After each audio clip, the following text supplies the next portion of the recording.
Good morning class, সুপ্রভাত সকলকে।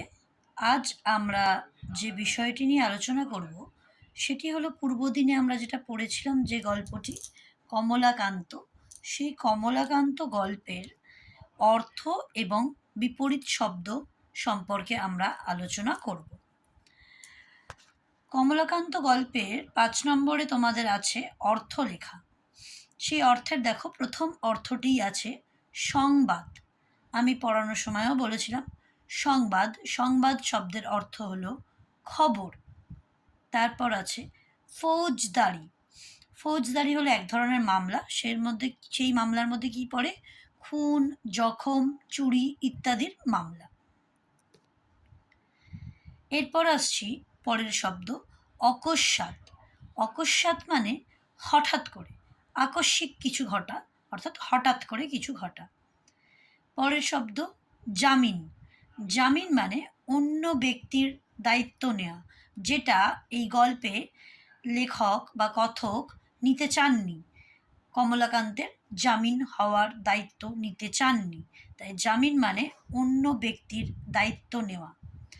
এরপর আসছে চাপরাশি।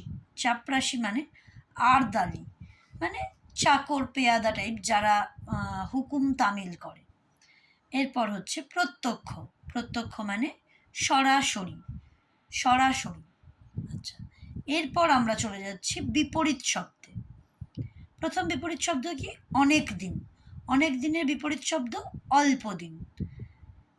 কালো, কালোর বিপরীত সাদা। নিশ্চিত, নিশ্চিতের বিপরীত অনিশ্চিত। পিছু পিছু, পিছু পিছু শব্দের বিপরীত হচ্ছে আগুয়ান। পিছু পিছু মানে যে পিছনে পিছনে যায়, আর আগুয়ান মানে যে সামনে এগিয়ে যায়। দেশীয় বিপরীত হচ্ছে বিদেশি। ফরিয়াদি, তার বিপরীত হচ্ছে আসামি। ফরিয়াদি মানে যিনি অভিযোগ করেন, আর আসামি মানে হচ্ছে যিনি অভিযুক্ত। পরের শব্দ প্রত্যক্ষ, এর বিপরীত অপ্রত্যক্ষ। এবং শেষ বিপরীত শব্দ মিথ্যা, যার বিপরীত অর্থ হচ্ছে সত্যি। এই প্রত্যেকটা শব্দ তোমরা তোমাদের খাতায় লিখে রাখবে, আমরা পরবর্তীতে তা পুনঃপরীক্ষা করিয়ে দেব। Thank you class.